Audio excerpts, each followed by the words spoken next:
Hello বন্ধুরা, রাধে রাধে সবাইকে। দেখো আজকে আমি বানাবো মুগের ডাল দিয়ে পালং শাক। পালং শাকটা আমি ভালো করে বেছে ধুয়ে নিচ্ছি। শাকটাকে আমি বারিক করে কেটে নিব, কেটে নিয়ে তারপরে দেখাবো।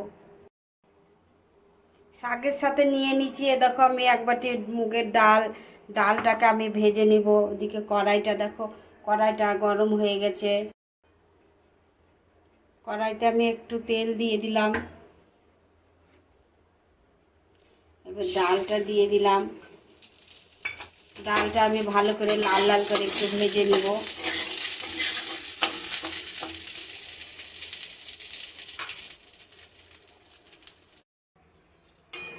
এই দেখো, দেখতেই পাচ্ছ ডালটা ভাজা হয়ে গেছে লাল লাল করে। এবার আমি ডালের ভিতরে দিয়ে দিব জল।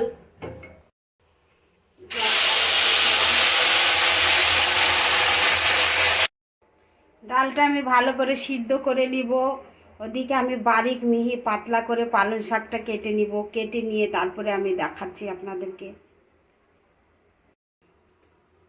ডাল সিদ্ধ দিয়ে দিব কটা কাঁচা লঙ্কা চিরা। দেখতেই পাচ্ছেন আপনারা ডালটা খুব ভালো সিদ্ধ হয়ে গেছে। ডালটা একটু আমি হাতা দিয়ে ঘুটে নেব এইভাবেই।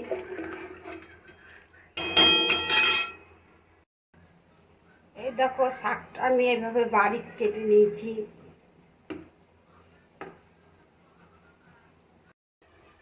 ডালটা ভালো সিদ্ধ হয়ে গেছে। এবার আমি দিয়ে দিব শাকটা, খুব ভালো করে কেটে রাখা শাকটা।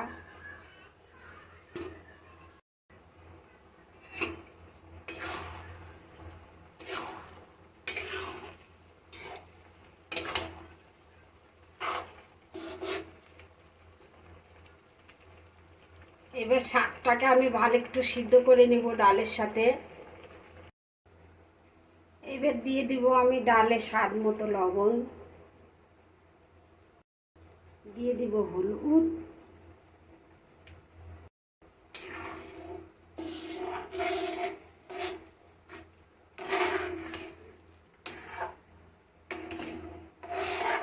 এবার ডালের সাথে পালং শাকটা ভালো করে সিদ্ধ করে নিয়ে তারপরে আমি আবার দেখাচ্ছি আপনাদের। ডালের সাথে পালং শাকটাও খুব ভালো সিদ্ধ হয়ে গেছে, দেখতেই পাচ্ছেন আপনারা। এবার আমি ডালটা তেল পেরে নেব। দিয়ে দিলাম 5 ফোড়ন, দিয়ে দিলাম তেজপাতা,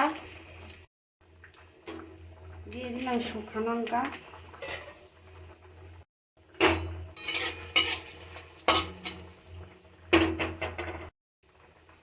দিয়ে দিলাম 1 চামচ মতো একটু আদা জিরা বাটা। আমি আগে থেকে একসাথে বেটে রেখেছিলাম।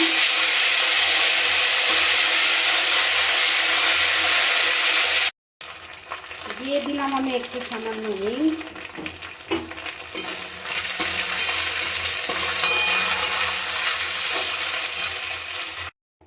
মশলাটা হয়ে গেছে ভালো। এবার দিয়ে দিলাম ডালটা।